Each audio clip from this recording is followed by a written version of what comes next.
કેમ છો? મજામાં? સુવાક્યોની દુનિયામાં, સુવિચારની દુનિયામાં આપનું સ્વાગત છે. મારા મિત્રો, એવું કહેવાય છે કે લાલચનો કોઈ પર્યાય નથી. જ્યારે વ્યક્તિ લાલચમાં આંધળો થઈ જાય છે ત્યારે તેની લાલચ તે માણસને ભટકાવી દે છે.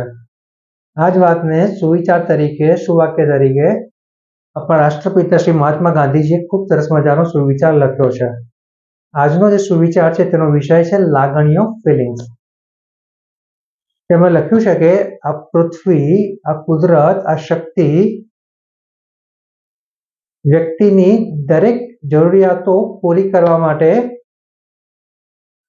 પૂરતી સામગ્રીઓ પ્રદાન કરે છે, પરંતુ વ્યક્તિની દરેક લાલચને પૂરી કરવા માટેની સામગ્રી તેની પાસે નથી.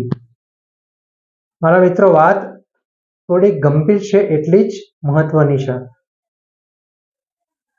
આપણે જોયું હોય છે, સમજ્યું હોય છે, અનુભવ્યું પણ હોય છે કે ક્યારેક વ્યક્તિ લાલચમાં એટલી આંધળી થઈ જાય છે, લોભમાં એટલી આંધળી થઈ જાય છે કે તેને સાચા અને ખોટાનો તફાવત ખબર પડતો નથી.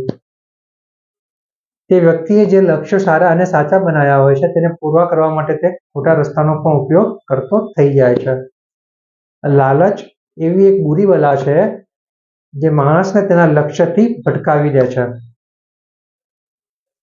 એટલે એવું કહેવાય છે કે કુદરત છે, જે ભગવાન છે, તે માણસની દરેક જરૂરિયાતને પૂરી કરવા માટેનું હંમેશા કંઈક ને કંઈક આપતો રહે છે, પરંતુ જ્યારે વ્યક્તિ જરૂરિયાતને પૂરી કરીને પછી વધારાનું હાંસિલ કરવા માટે જ્યારે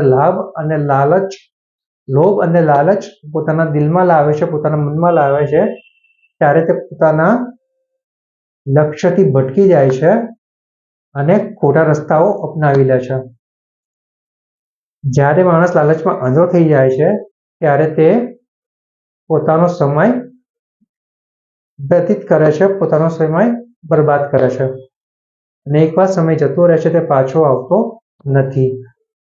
એટલે મારા મિત્રો, આ જે લોભની જે લાગણી છે, લાલચની જે લાગણી છે, તેને આપણે આપણા હૃદયમાંથી, આપણા મગજમાંથી કાઢી નાખવી જોઈએ. અને આપણે આપણા લક્ષ્યો સુધી જો સારા અને સાચે રસ્તે પહોંચવું હોય તો લોભ અને લાલચને દૂર કરીને, ખૂબ જ ઈમાનદારીથી કામ કરીને, સારા અને સાચા રસ્તાનો ઉપયોગ કરીને આપણે આગળ વધવું જોઈએ. બસ આટલું જ આપણે સમજવાનું છે અને આગળ વધવાનું છે. Thank you.